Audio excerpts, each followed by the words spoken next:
Ce vestige de ferraille rouillée et abandonné au fond d'une baie des Kerguelen fut autrefois la seule usine baleinière jamais construite sur le sol français. Lorsque nous atterrissons à Port-Jeanne d'Arc, c'est un spectacle de désolation. Dans ce village fantôme, aucun arbre, un vent glacé souffle en permanence. Il y a plus d'un siècle, l'homme s'installait sur ces rives hostiles pour y exploiter ses ressources. Ce site, il est étroitement lié à la reprise de possession par la France de l'archipel Kerguelen en 1893. Et dans cette même année, on va accorder une concession à deux frères originaires du Havre, les frères Bossière. Henri et René Bossière vont faire appel à des Norvégiens pour construire et faire fonctionner l'usine. La première année de l'exploitation, en 1909, 230 baleines sont tuées, découpées et transformées ici. Un massacre. On voit des pilotis en bois, des restes de bois, un grand plan incliné qui permettait de tracter les baleines. Il y a des treuils ici qui sont encore visibles. On les tractait ici, une fois que les bateaux les avaient chassés, pour pouvoir les découper et récupérer les parties intéressantes. Donc en fait, de ce côté-ci de l'usine, on transformait le lard en huile. Et de ce côté-là, eh bien là, c'était la récupération des fanons, de la viande, de l'ambre gris, qui était aussi utilisé pour l'exploitation. De l'huile pour éclairer les villes d'Europe, de la margarine, des produits cosmétiques, des farines, l'usine tourne à plein régime. Un petit village de 6 hectares et de 140 habitants, avec boulanger, forgeron, mécanicien et même à l'écart, des restes de sépultures.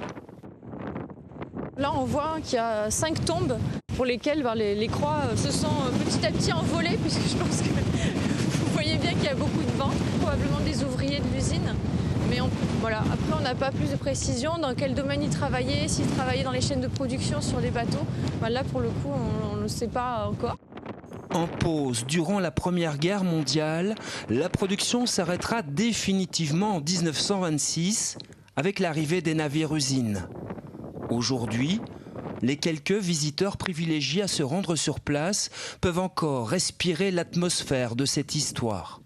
Quand on connaît la difficulté aujourd'hui pour venir ici, et qu'on s'imagine la difficulté à l'époque, c'est très impressionnant de voir ce qu'ils avaient réussi à installer, à construire et à tenter cette exploitation.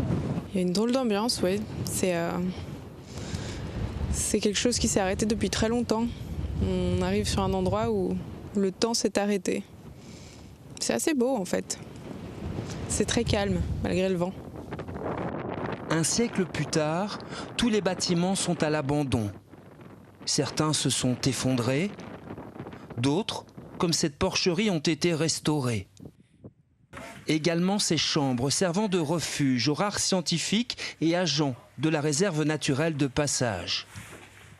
Une façon de conserver la mémoire de ces temps où les ambitions humaines se sont heurtées à ces terres lointaines.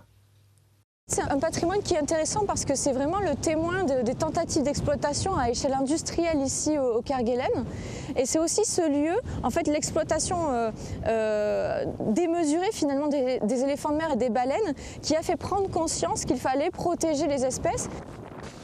Depuis cette tentative de colonisation ratée à Port-Jeanne d'Arc, l'homme ne vient plus ici au Kerguelen que pour étudier et protéger la nature.